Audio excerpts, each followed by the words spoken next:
Jeremiah 10:11-25. So God said that the idols will perish from the earth and from under heaven, and that God, in His power and His wisdom, He created everything, and then He makes lightning for the rain. He brings out the wind from His storehouses. So these what we think are like natural phenomenon. I can't pronounce the word, but after the Bible write that God is behind it, and He actually allows it to happen. And so it talks about how we are stupid, and humans like to argue otherwise, that we know more, especially with technological advances and stuff like that. But if we compare ourselves to a creating God, like that, how can we not say? I mean, like before, the Bible would say that God spoke and things exist, things get created, the world is created. And so people back then, I'm sure, like would not understand it, and they take it as by faith. But now when we have Alexa and we have Google Voice, we know that we can speak, and the AI can do things for us. Like right now, it's just being able to search for us, or we clap and it vacuums for us. But imagine the technological power of a God who can speak and things like start in motion, creation starts. Not only that, before we think that the virgin birth is a miracle because we don't have the scientific knowledge to be able to do it. But now when we look back, is it still a miracle? It's a miracle for that time. But now with our scientific advancement, we can implant. And so if a woman is a virgin, but she wants to get pregnant, in our day, we can do that. So miracles are just technology that we don't yet have. And God have that technology. God, the Bible describes Him as all-powerful, all-knowing. Everything He can make stronger. There's nothing that is too strong for Him, or too hard for Him. And so compare that us to that God who has the power of who can do miracles, who can do things that we don't yet know the know-hows to do. Isn't it right that the Bible said that we are stupid? I mean, like compare, we're like an ant compared to a human. Yes, we know certain things very well, but compare, like an ant cannot build the Empire State Building.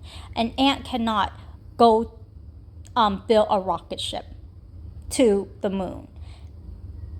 Things like that. And so it's just the truth. I don't understand why humans have such a hard time understanding that truth. And instead of worshiping this great God, who not only is great, who's not only is powerful, but He loves us. He loves us dearly. Instead of that, we carve out images out of wood and then worship it. The same wood that we use to cook our food, we carve an image and we bow down to worship it. And so that's why the Bible said they are worthless, they are a work of mockery, and the time of their punishment, they will perish. But talking about the idols themselves. And then God is the maker of everything. Israel is a tribe of His inheritance. And so God will then cause the people distress. And then I think this is Jeremiah talking. Woe to me because of my injury. So it sounds like he has some incurable wound, some really bad injury, but he must endure it. And then that his tent is destroyed, his rope broken, his sons are gone. Because they have not sought the Lord. So I don't know if he's talking about the Israelites as his sons because he's like a prophet to them, or his actual sons are like not seeking the Lord themselves. But it sounds like the flock is scattered. There's a sound of a report, a great roar from the land of the north, and I think this is the people that God said were warriors that will like overtake them, and they will make the cities of Judah a desolation, and the jackals will come instead of people inhabiting it. And then Jeremiah also said that to God that a person's way is not in himself, that God is the one who directs a person's steps.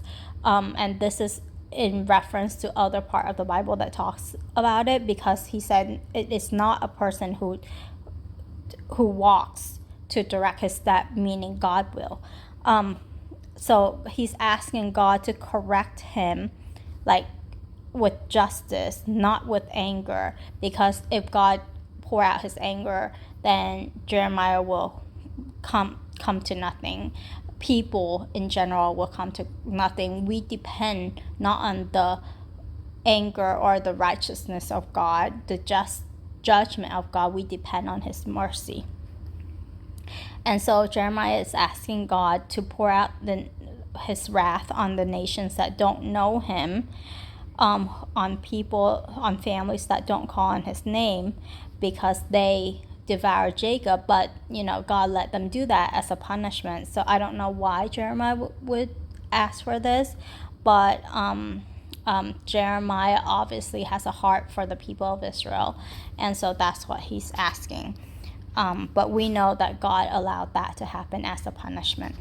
So I think I'm very invested in this chapter. A lot of things come to mind when reading this, especially about the majesty of God.